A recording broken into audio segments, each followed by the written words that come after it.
Welcome to NASA's Jet Propulsion Laboratory in Southern California. Good morning and thanks for tuning in.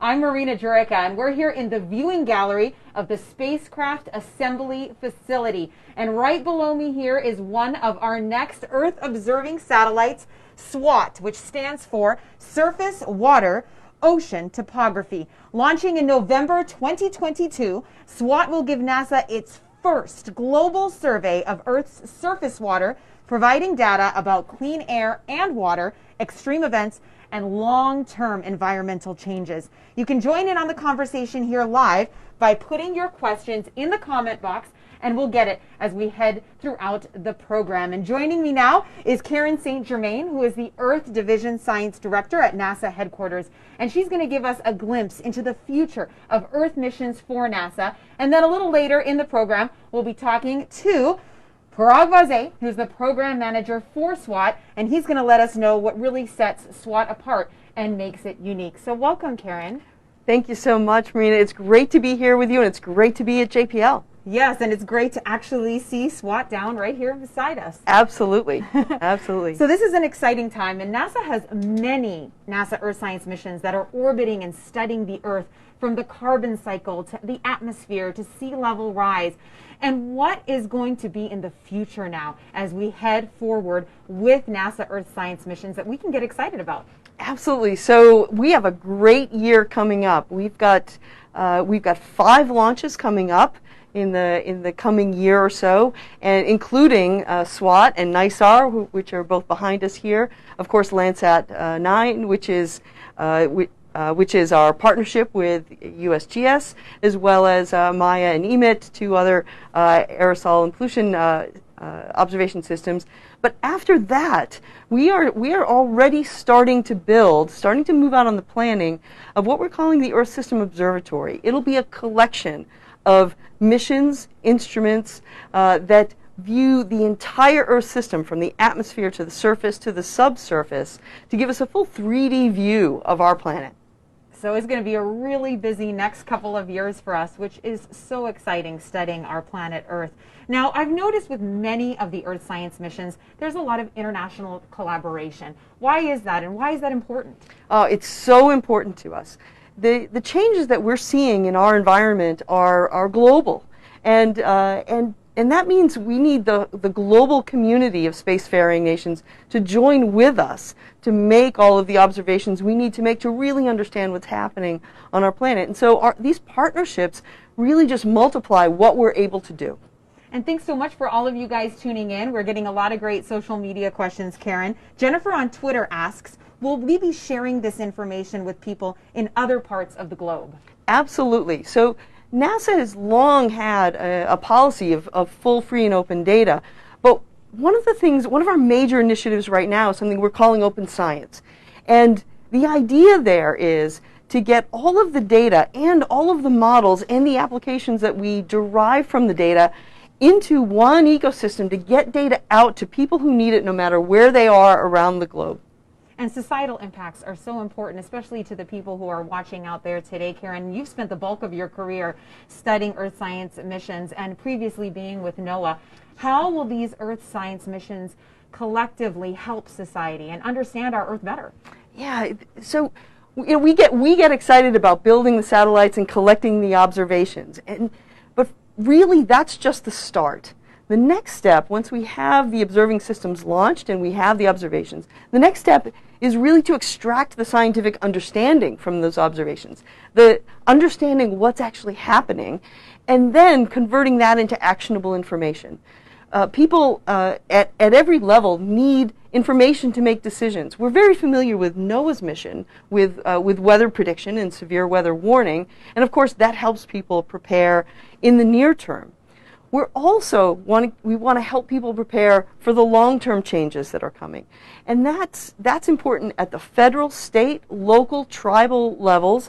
It's also important for the private sector. They have to be able to plan for risks as well. So the idea is get this information out there where people can make use of it to make better science-informed decisions. And that's what's great. And what's incredible about all this information, Karen, is it's accessible to everybody? Absolutely. In fact, part of the Open Science Initiative not only is to get information out there, but it's also to get more people working on our data and joining us in asking a broader variety of questions that we can answer with our data. So it's we're trying to lower any barriers to access through this initiative as well. And it's so important to get the prognostics into the models, make them better, get the earlier warning signals out for places like NOAA and the National Weather Service. And each Earth satellite that we put up there is a part of that. Absolutely. We assimilate the data from all of our observing systems and, as you said, capture it in models. And it's the models that give us the predictive capability. The observations tell us what's happening now, but it's the models that help us see into the future. And that's really where we get the maximum benefit from these observations. That's great. We've got another question on Facebook from Jamie asking, how did you personally get into earth science? Well, so going all the way back to my undergraduate days, I loved physics and engineering, and I found my way into a terrific graduate program that really that looked at earth science from end to end. And I always loved solving problems. I did puzzles as a kid, and I was always romping around out in nature. So this seemed like a great marriage. And that graduate program had a hardware element. We built instruments, we took them to the field, we did scientific work, and we presented the work.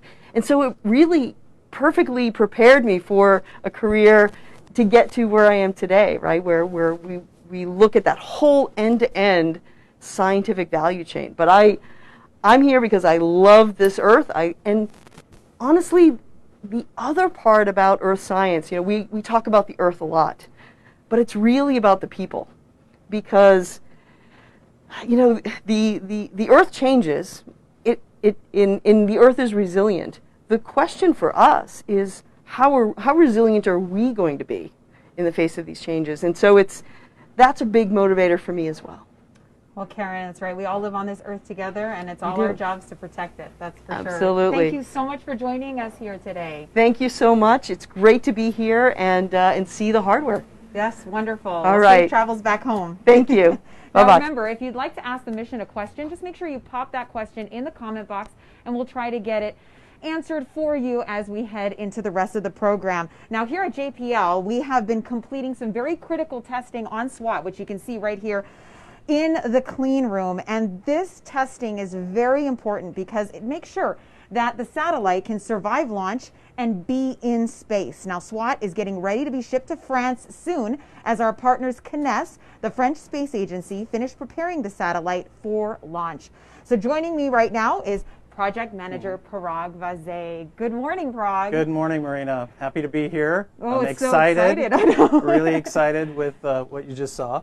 So we're very happy and getting prepared for our next step. That's so great, and it's so amazing to see it here in all its glory. And SWOT is right below us here. Can you tell us a little bit about how it works and what your team's going to be doing to prepare to ship it over to France in the next couple weeks? Right. So first of all, what you're seeing is the product of about 10 years of work with hundreds of people, engineers, scientists. And one of the major features of what you're seeing here is really all of the instrumentation for the satellite, what we call the payload module. Within that, we house 6 science instruments along with all of the supporting hardware. And then one of the main features that we have for SWOT that really sets it apart is a new radar system that's called the Ka-band radar interferometer. It does a very high precision, wide swath measurement. So we really want to be able to sense the water height, the water slope all across the world. And this radar system will basically bounce signals to the surface, receive them to the 2 antennas, and help us understand the height and the slope of the water that we're seeing. And can you point Karen out to us? Yeah, so Karen, first of all, is the things that you see are actually not as visible, but all of the white structure that you see, sort of the bottom 2/3 of the payload module, houses all of the electronics, but the biggest visible feature are the antennas that are stowed right now. They're large antennas that'll basically deploy out and then extend out, and that'll be about 15 feet on each side, along with about 10 feet of antennas on each side. So that is the main visible feature, and all the electronics are inside the payload module. Now, we've talked about all the critical testing we've been doing here at JPL. Why is that important? I know they're doing metrology testing today. Right. So first of all, what we do as we're developing the whole system is we build each system, we test each system, we then assemble it to the next higher level of integration and test it again. And this is right now has finished all of the functional, performance, and environmental testing. So the environmental testing is that last piece to check that it's ready for space. It's not only ready for space, but it's ready for the ride to space. And it's very important to make sure so that when we get to that next step, we don't discover some sort of new features that we have to go back and fix. But we're in very good shape. We've completed all of that testing and ready to mate with our hardware, which is our spacecraft bus provided by the French Space Agency in France. So shipping off to the French space in just a couple weeks. Yeah, and at the end of June, we're planning on shipping this whole structure out to France and mating it with the spacecraft platform, which will be about 2/3 of what you see here, and mating that whole structure together, and then starting its final journey towards testing and then launch. Later next year. And we talked about your journey many times, Parag. Your entire career has been on Earth science mission now for decades, and we're getting a lot of great social media questions. And this one's awesome from Edgar on Facebook asking, what were and are your inspirations for this concept in forming the SWOT satellite? And like you said, your journey has been on all Earth science missions. So what has made this one stand out? So first of all, I got into really being fascinated with satellites in space, even as a child. But really, I was fortunate to work in Earth science because it's something very tangible. To me, we see results of that very quickly from the projects that we've worked on. And almost every project we've set out, we've achieved that goal. But what's really exciting is all the things we learned that we didn't expect. And that every time we do one of these satellite campaigns, it's very exciting to not only see what we of course expected, but all of the tremendous possibilities that it opens up. And that's going to be really the future for SWOT, because we're expecting a brand new measurement over the inland waters and exploring that whole area that's not really been seen before as a full world.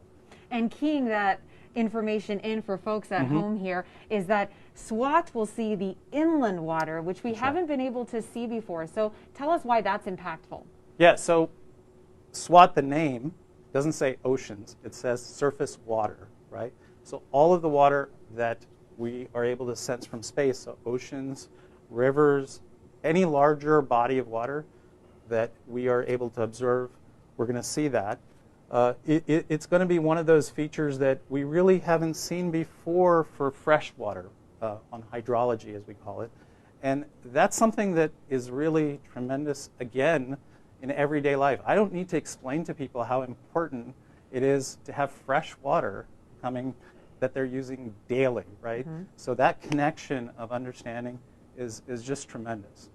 And along those lines, how will SWOT help those people who are impacted by those bodies of water, who live near those bodies of water? Right. So Karen just talked a little bit earlier about how we use the data and provide the data. So our plan is to provide that data very quickly, maybe within a few days of exactly what we're observing. There's lots of direct applications that are happening. And then, of course, providing that data for understanding other patterns as we go out, further. But things where we have floods, we want to understand and provide that data as quickly as we can for the people, the decision makers. And SWOT, within just a overflight, within a few days, will be able to provide very clear maps of exactly what's happening. Our next question comes from Bradley on Facebook asking, will SWOT be utilizing SAR? Data harmonization with SMAP and NISAR measurements would be a fantastic application for modeling future ecosystem scenarios. Right. So yes, it's using interferometric SAR, synthetic aperture radar. That is the key to the new current instrument. And yes, it's our goal that the measurements that SWOT is providing standalone are very powerful, but really combined with NISAR and other data sets and observations is really going to be a tremendous amount of additional information to answer those tough questions. And Emerson on Facebook asks, what is the type of technology you use to make the measurements? Which is a little along what you were just talking about. Right. So, you know, the genesis of this idea is actually from a prior shuttle mission called the Shuttle Radar Topography Mission. So the basic concept of interferometry has been demonstrated and used before.